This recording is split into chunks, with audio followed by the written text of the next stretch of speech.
The Johnsky is a YouTube channel run by and run for people over the age of 13. People under the age of 13 should click off of this video right now, or watch with a parent or guardian. Viewer discretion is advised.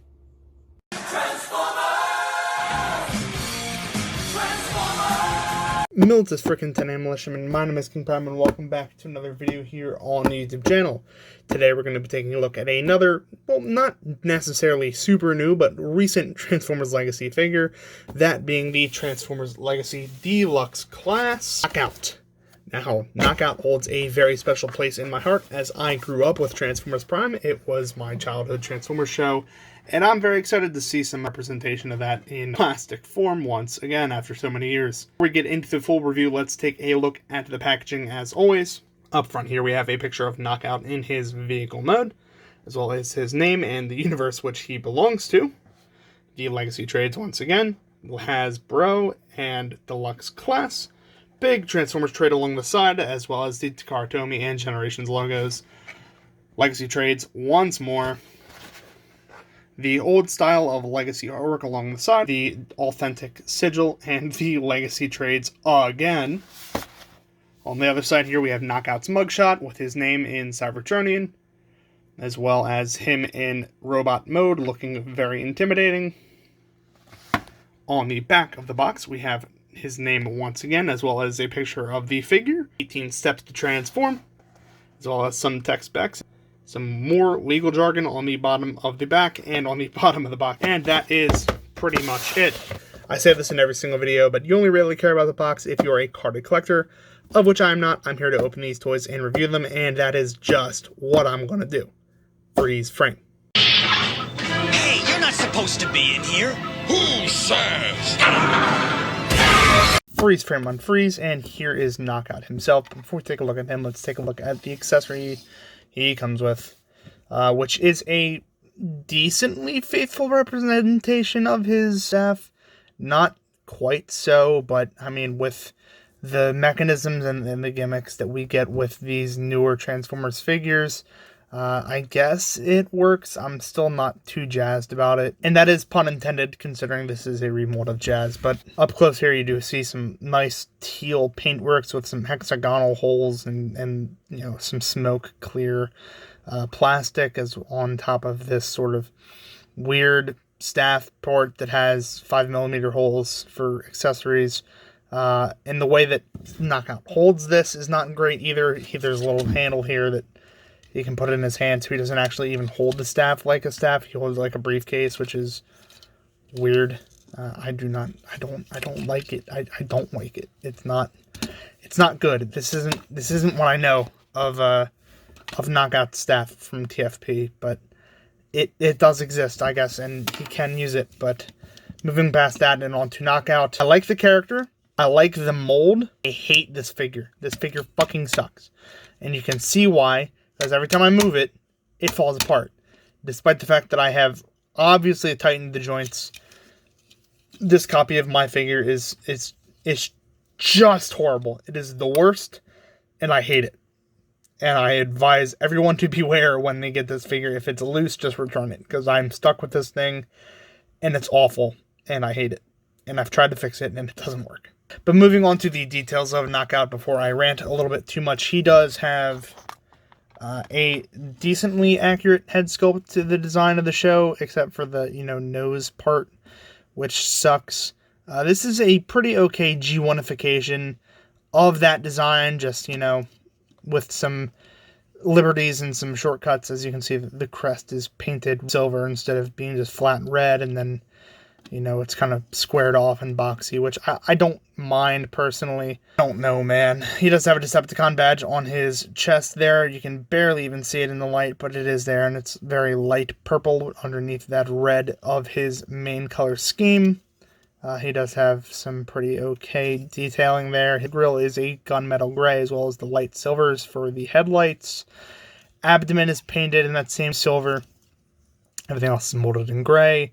Painted on red onto the black plastic, kind of contrasts with the accents of the vehicle, the yellow hubcaps, which I'll show off more in the vehicle mode. But yeah, this figure, it has okay detail, but I mean, handling this, I just want to stop the review now because I hate handling this figure.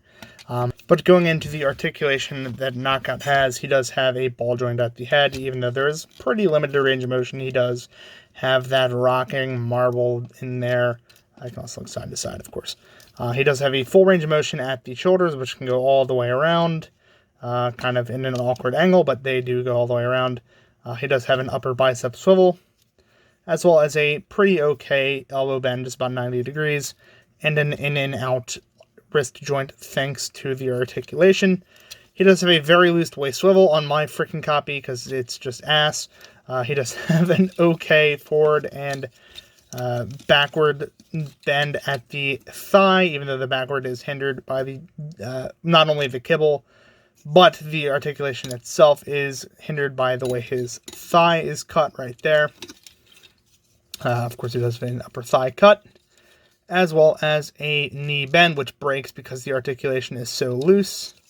He does have a toe hinge, thanks to the transformation, and an ankle pivot, but I keep these things straight up, so it doesn't really work well with the way I transform the figure, but it is there. I just, keep this locked in. But that is pretty much it for the articulation. Let's get on to a comparison for this figure next to some other figures. Freeze frame. Who would you be without me, Prime? Time to find out. Freeze frame unfreeze. So here is Knockout next to our old friend Classics 06 Optimus Prime. Here he is next to the golden standard of action figures himself, Vintage Collection Dark Times Darth Vader. And here he is next to the previous Transformers review, Kickback. And that's how he stacks up. A little bit taller than a modern Deluxe, way shorter than an old Voyager, and a little bit taller than a modern 3 3/4 inch action figure. Since let's get on to the transformation freeze frame. Starscream, I should kick your fucking... Freeze frame unfreeze. So to transform Knockout, it is the exact same transformation as Jazz.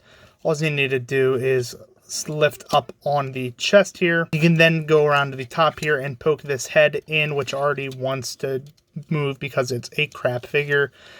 You can rotate the silver piece around the rear of the abdomen and then raise this piece here, which I've gunked up with nail polish to make it harder to move.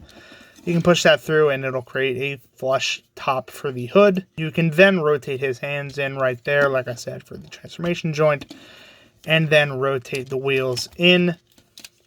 What you're also going to want to do is rotate the arms and that bicep cut so that the little tab here is facing outwards, because that's going to tab into the door later.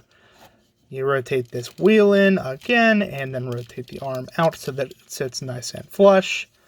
Then you're going to want to come around to the back here. This backpack is, again, attached all on clear plastic, so be very careful of it. But you can unfold the doors and then fold out the rear section of the windshield. You can finagle that into place and it will eventually line up right at the top there. There's then this double hinge here, which you can see the 2 pins there, which you're going to want to rotate in and kind of get to sit flush. Once you do that, you can push this part in to make it sit completely flush with the rest of the hood, and then find the holes in the doors to tab into the arm pieces like that and like that. And of course, this will fight you the entire way, but I promise once you do it, it will get in there. You can fold up the feet like this and connect them together like that. Of course, there would be an added step if you choose to rotate the shin parts here with the wheels on them, but I choose not to because I don't like the aesthetic with that, and I do that with Jazz anyway, and I like to differentiate these two figures. And then you just push the thighs in like this into these recesses. You fold up at the double hinge joint at the knees, which is so loose on my copy. And then eventually there will be a tab here, which you're going to want to put right in between these 2 tabs, which will tab right in between the bottom and top of this peg tab thing. And once you do that, it will sit flush. Do it on the other side where it's fighting me. Yay. and eventually you will have a completed vehicle mode. Truthfully, this is a good vehicle mode. This is a striking representation of the Knockouts vehicle mode from TFP. It does look like it a lot, and that helps with the completely accurate decaling that he has going all the way down the side of the vehicle. It's a kind of silver to maroon gradient, which goes all the way down the side of the car, which is great, as well as those yellow rims, even though this one does have a visible port on it. It is just fine. It works perfectly well, and of course it does continue around to the other side. I think it looks great. There is of course weapon storage. You can shove that spear staff thing up here that I hate so much. I just despise this thing. But that is how he looks there. To compare him to some other figures, here he is next to our old friend Classics 06 Optimus Prime. Zoom out a little bit so you can see how he compares there. He is quite a bit smaller than Prime. Here he is next to the golden standard of action figures himself, Dark Times Darth Vader from Star Wars The Vintage Collection. And here he is next to our previous Transformers review, Deluxe Class Kickback. And he is, again, a bit smaller than Kickback, considering Kickback is just a dude sprawled out into insect shape, which is hilarious. But now let's get on to my final thoughts so I can tell you exactly what I think about Knockout, even though you can probably already decipher it from my tone in this video. Freeze frame. Oh my god. I get it. Freeze frame, unfreeze. So overall, I think this figure is a steaming pile of dog shit. It's actually not that bad. I love the Jazz mold. I think it's great.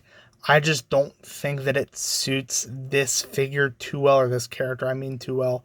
They got the design of the vehicle mode absolutely down pat. However, the face, the engineering, the weapon just doesn't hit it for me. And especially since my copy is so damn loose and wiggly and I just haven't fixed it or don't have the tools to fix it properly. And yes, that may be to some of the Transformers fandom a skill issue, but we shouldn't be fucking relying on ourselves to fix problems that a multi-billion-dollar corporation can fix themselves.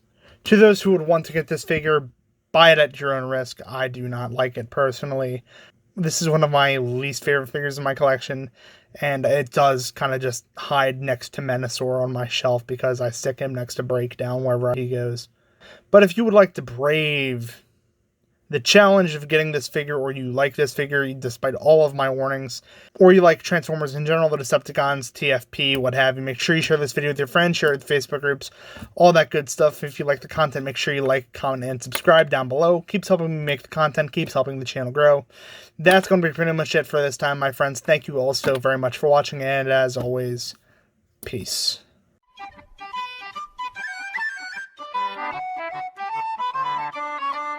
Oh!